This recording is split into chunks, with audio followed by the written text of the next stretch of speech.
अस्सलाम वालेकुम students, welcome back. आज जो है हम अपने प्रीवियस लेक्चर को ही कंटिन्यू करेंगे जो हम वेरिएबल्स के बारे में पढ़ रहे थे। लास्ट लेक्चर में हमने वेरिएबल्स और उसके रूल्स के बारे में पढ़ा था। आज भी हमारा टॉपिक वेरिएबल से ही रिलेटेड है। आज हम देखेंगे कि टाइप, डिक्लेरेशन, करैक्टर क्या होते हैं। यानी वेरिएबल को, जब मैंने आपको लास्ट लेक्चर में बताया था कि डिक्लेरेशन क्या होती है, कि हम जो वेरिएबल को अपने प्रोग्राम में यूज कर रहे होते हैं, हम उसको कोई डाटा टाइप बता देते हैं कि इस टाइप का डाटा इसमें यूज होगा, तो ये क्या कहलाती है हमारे पास टाइप डिक्लेरेशन बता देती कि इस टाइप का वेरिएबल यहाँ पे यूज हो रहा है। मैंने लास्ट जो हमने पॉइंट डिस्कस किया था रूल में, उसमें आपको 4 स्पेशल कैरेक्टर बताए थे, जिसमें था डॉलर, परसेंटेज, एक्सक्लेमेशन मार्क और हैश सिंबल। हैश को वैसे पाउंड भी कहा जाता है, लेकिन हैश भी यूज हो जाता है, दोनों ही इसके नाम है। अब हम देखते हैं कि ये आगे किस चीज के लिए हमारे पास यूज होंगे। ठीक है जी, सबसे पहले हम डिस्कस करते हैं हमारे इंटीजर वेरिएबल को। इंटीजर जो वेरिएबल है ना, इसमें हमारे पास प्लस और माइनस यानी पॉजिटिव और नेगेटिव दोनों टाइप का जो है हमारे पास क्या आता है, डाटा स्टोर हो रहा होता है। फॉर एग्जाम्पल, मैंने करैक्टर लिया आपके पास ए वेरिएबल था, जिसमें मैंने क्या कर दिया, परसेंटेज लगाया, परसेंटेज का साइन लगाया और उसको इक्वल कर दिया 9 के। तो इसका क्या मतलब है कि इसमें एक इंटीजर वैल्यू सेव हो रही है। ठीक है, अब आपने जब यहाँ पे आप ये सिंबल ये वाला शो कर देंगे परसेंटेज का, तो इसका मतलब होता है कि यहाँ पे सिर्फ इंटीजर वैल्यू सेव हो सकती है। इंटीजर वैल्यू कौन सी होती है आपके पास, आपकी जो ये है पॉजिटिव और नेगेटिव वैल्यू, यानी इसमें पॉइंट की कोई वैल्यू आप सेव नहीं कर सकते। अगर आप करेंगे तो आपके पास वो एरर शो करा देगा। अब मेमोरी में हमने पढ़ा था कि जो भी वेरिएबल्स हम लिखते हैं, वेरिएबल की डेफिनेशन यही थी कि इसको मेमोरी में सेव हो रहे थे, यानी मेमोरी के एक सेल में जाके इनको जगह मिल रही होती है। अब इसको कितनी जगह मिल रही होती है, इसको 2 बाइट्स की जगह मिल रही होती है वहां पे। ठीक है, तो ये चीज है कि उसको कितनी जगह मिल रही होती है, 2 बाइट्स की। तो ये आपने याद रखना है, ये इंपॉर्टेंट एमसीक्यूज है आपका। ठीक है, नेक्स्ट ये अब हम पढ़ने लगे हैं सिंगल प्रिसेशन वेरिएबल। परसेंटेज का एक्सक्लेमेशन मार्क उसके लिए यूज होता है। सिंगल प्रिसेशन जो होता है ना, ये हमारे पास जो है वो यूज हो रहा होता है पॉइंट वाले नंबर के लिए। जब भी हमने पॉइंट यानी फ्रैक्शनल पार्ट या डेसिमल का कोई भी वैल्यू लेनी है, तो हम जब कौन सा लगाते हैं, सिंगल प्रिसेशन को यूज कर रहे होते हैं। ठीक है, अब इसकी मेमोरी में लोकेशन होती है 4 बाइट्स की। ठीक है, इसमें हम क्या कर लेते हैं, जिस तरह मैंने लिया वेरिएबल ABC, इसके बाद मैंने लगा दिया एक्सक्लेमेशन मार्क। इससे क्या पता चला कि मेरी डाटा टाइप क्या है, वेरिएबल की सिंगल प्रिसेशन है, और इसमें मैंने रख दिया 13.9 या 133.9 को भी वैल्यू इसमें मैंने पॉइंट वाली सेव करा दी। उसके बाद जी हमारे पास हैश साइन यानी हमारा पाउंड सिंबल होता है डबल प्रिसेशन वेरिएबल के लिए। डबल प्रिसेशन और सिंगल प्रिसेशन सेम है, यानी दोनों में पॉइंट्स वाली वैल्यू ही आती है। सिर्फ फर्क इसमें यह है कि इसकी मेमोरी का फर्क है। सिंगल प्रिसेशन में हम 4 बाइट्स को करा सकते हैं, 4 बाइट्स तक का डाटा हमारे पास सबमिट हो सकता है, जबकि जो है हमारा डबल प्रिसेशन है, उसमें हमारे पास 8 बाइट्स का डाटा आ जाता है। जिस तरह मैंने वेरिएबल लिया A और उसको मैंने क्या दे दिए, डाटा टाइप ये दे दी, और उसमें कोई भी मैंने पॉइंट वाली वैल्यू को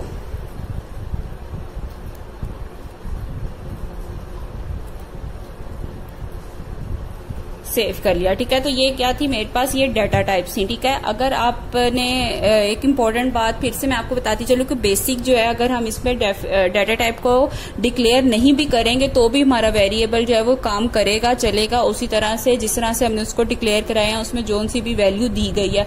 तो जब हम डिक्लेयर नहीं करते तो उसको वो जो हमारा GW बेसिक है, वो उसको as a real type variable consider कर लेता है और उसको मेमोरी में उसकी लोकेशन असाइन कर देता है। ठीक है, तो ये जो हमारे पास पहले 3 टाइप के थी, ये हमारे पास इंटीजर में आ जाते हैं, यानी ये न्यूमेरिक वैल्यूज की हैं। तो ये हमारे सारे न्यूमेरिक के लिए हम इसमें न्यूमेरिक डाटा यूज कर डाल सकते हैं, यानी यूज कर सकते हैं, और इनकी मेमोरी बाइट्स आप लोगों ने याद रखनी है। इसके बाद ये आ जाता है मेमोरी में 4th जो है वो हमारे पास है स्ट्रिंग को जो है हम $साइन से रिप्रेजेंट करते हैं। और आपने ये बात याद रखनी कि जब भी हमने किसी का नाम, कोई लोकेशन या कोई भी वैल्यू, स्ट्रिंग के बेसिकली हमारे पास कलेक्शन ऑफ कैरेक्टर्स होता है, यानी डिफरेंट कैरेक्टर्स को मिला के हम एक वर्ड जब बना देते हैं, वो हमारे पास क्या होता है, स्ट्रिंग होता है। दूसरी मेन बात आपने याद रखनी है कि स्ट्रिंग जो है हमेशा डबल कोटेशन मार्क में लिखी जाती। कभी भी आप इसको उसके जिस तरह आपने ऊपर देखा कि आपने सिंगल बस इक्वल की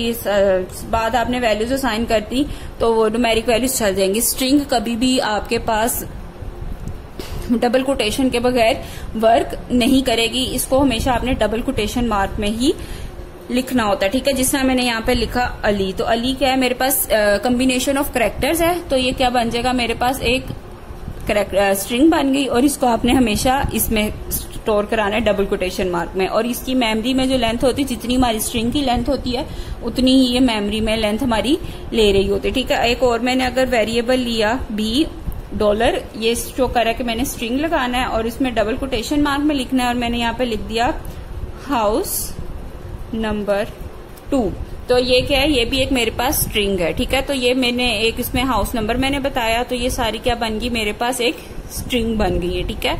तो ये था में ये फर्क था। ये एमसीक्यूज और शॉर्ट क्वेश्चन के हवाले से बहुत इंपॉर्टेंट है, और अगर लॉन्ग क्वेश्चन आपका आ जाता है वेरिएबल्स का, तो उसमें भी आपने ये टेबल लाजमी बनाना है। ये शॉर्ट में भी आ जाता है। टाइप डिक्लेरेशन कैरेक्टर का मतलब ही यही है कि जो हम data type use variable use करें, उसको किस टाइप का डाटा हमने कौन सा कैरेक्टर यूज करते हुए डाटा को हम रिप्रेजेंट कर रहे होते हैं, ठीक है। तो ये 4 थे, एक परसेंटेज, एक्सप्लेनेशन, हैश और स्ट्रिंग वैल्यू। जब भी आपने कोई स्ट्रिंग की वेरिएबल में वैल्यू सेव करानी होगी, तब आप हमेशा क्या यूज करेंगे, डबल कोटेशन मार्क, और साइन कौन सा यूज हो रहा होगा आपके पास, डॉलर साइन यूज हो रहा होगा।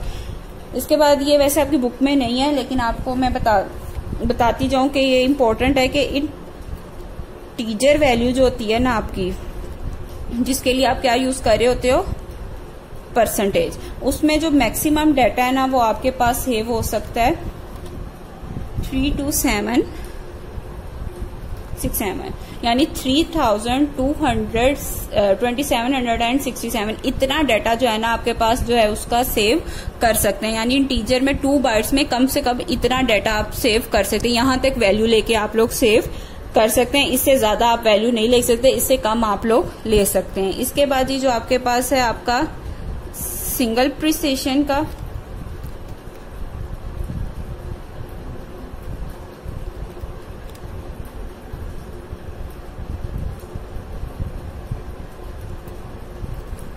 सिंगल प्रिसिशन है। सिंगल प्रिसिशन को आप रिप्रेजेंट कर रहे होते हैं एक्सप्लेनेशन मार्क में। इसमें जो है ना आपने प्रिसिशन का क्या मतलब होता है कि आपको मैंने बताया कि इसमें पॉइंट वाली डाटा जो होता है वो सेव हो रहा होता है।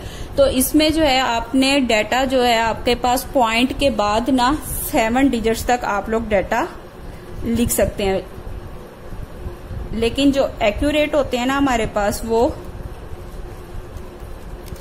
6 होते हैं डिजिट्स, ठीक है। तो 7 डिजिट्स तक ही आप इसमें प्रिसिशन शो कर सकता है, लेकिन जो एक्यूरेट होते हैं ना वो 6 डिजिट्स तक ही होता है डाटा। वैसे भी मैथ्स में भी जब हम काम कर रहे होते हैं, तो जब हमारे पास बहुत बड़ी कोई फ्रैक्शनल वैल्यू आ जाती है, तो हम 2-3 फ्रैक्शन के बाद 2-3 वैल्यूज को लेके बाकी को क्या कर देते हैं, इग्नोर कर देते हैं। तो सेम इस तरह इसमें भी हम कर सकते हैं, लेकिन सिंगल प्रिसिशन में जो आफ्टर प्रिसिशन का मतलब होता है कि पॉइंट के बाद वो आपको कितना डाटा शो कराएगा। तो पॉइंट के बाद वो आपको वैसे 7 डिजिट्स का डाटा शो कराएगा, क्योंकि वो मेमोरी में कितनी बाइट्स ले रहा होता है, 4 बाइट्स ले रहा होता है। लेकिन जो एक्यूरेट होते हैं ना वो आपके पास 6 डिजिट्स ही होते हैं। इसके बाद ये आपके पास आ जाता है आपका डबल प्रिसिशन, जिसका साइन होता है आपके पास हैश, यानी पाउंड सिंबल आपके पास होता है। तो इसमें जो है बेटा आप जो है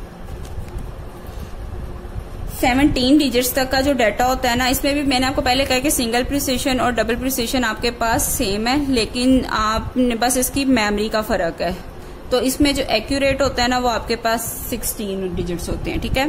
तो यही चीज है कि आपने इसमें मेमोरी ज्यादा होती है, यानी इसमें मेमोरी हमारे पास कितनी होती है, 8 बाइट्स की होती है। तो इसमें हमारे पास जो डाटा सेव हो रहा होता है प्रिसिशन के बाद वो 17 डिजिट्स तक तो आ जाता है, लेकिन जो एक्यूरेट होते हैं वो हमारे पास 16 डिजिट्स ही होते हैं। ये था बेटा टाइप डिक्लेरेशन कैरेक्टर का आपका टॉपिक, और ये इम्पोर्टेंट टॉपिक है लॉन्ग और शॉर्ट के हवाले से भी। आपने इसको अच्छी तरह से जो है ना लर्न करना है, और ये टेबल लाजमी आपने याद करना है, सेम एज इट इज ही आपने याद करना है। बेशक इसमें से एग्जाम्पल में आप कुछ भी लिख सकते हैं कि स्ट्रिंग की वैल्यू में हम नेम लिखेंगे, इंटीजर में हम मार्क्स लिख सकते हैं। सिंगल प्रिसिशन में जब हमने एवरेज, आपको पता है जब भी हम निकालते हैं तो हमेशा जो है हमारी वो उसमें आती है, पॉइंट फॉर्म में आती है, और वो छोटी होती, इतनी बड़ी वैल्यू नहीं आती। डबल प्रिसिशन में उन्होंने एरिया लिखा, अगर आप किसी भी चीज का एरिया फाइंड करेंगे तो डेफिनेटली वो जरा बड़ी वैल्यू लेगा, बड़ी वैल्यू स्टोर करेगा, इसलिए हमने उसको 8 बाइट में लिखा।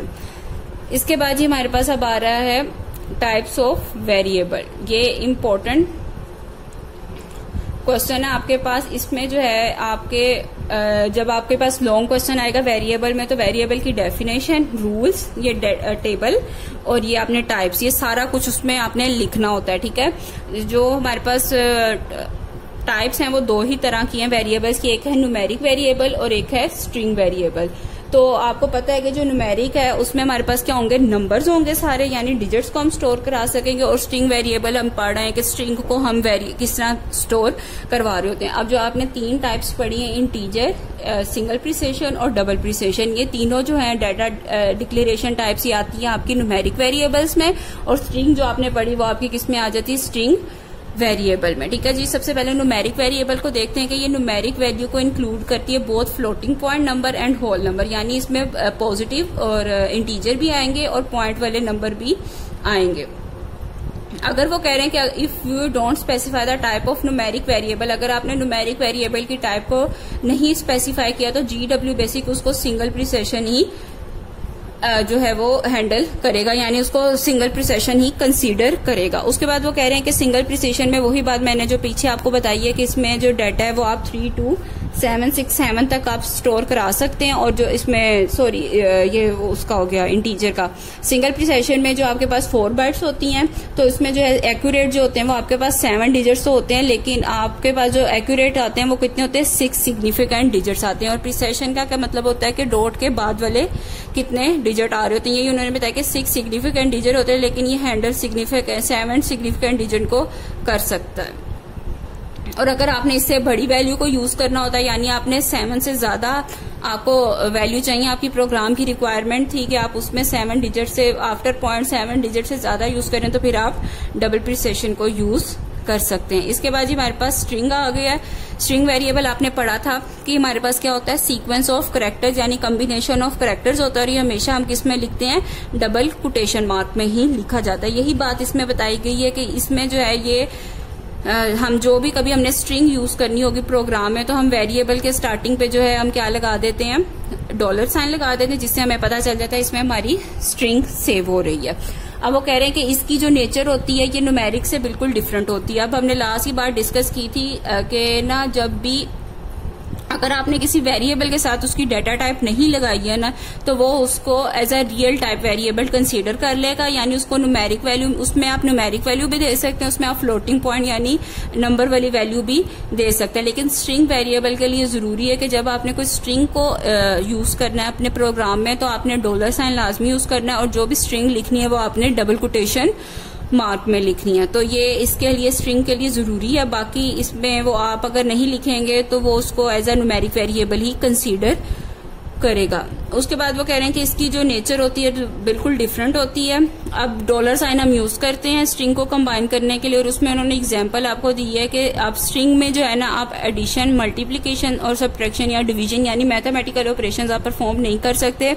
मैंने पीछे भी आपको स्ट्रिंग की एग्जांपल दी कि इसमें आप सीक्वेंस ऑफ कैरेक्टर्स को परफॉर्म कर रहे होते हैं, या आपस में कंबाइन करके कोई 2 से 3 चीजें, या हाउस एड्रेस या किसी का नाम या इस तरह की चीजें आप इसमें लिख रहे होते हैं। ठीक है बेटा, ये 2 टाइप्स थी, और आज हमने टाइप डिक्लेरेशन कैरेक्टर को डिस्कस किया। इस लेक्चर में अगर आपको कोई भी प्रॉब्लम हो तो आप मुझसे पूछ सकते हैं।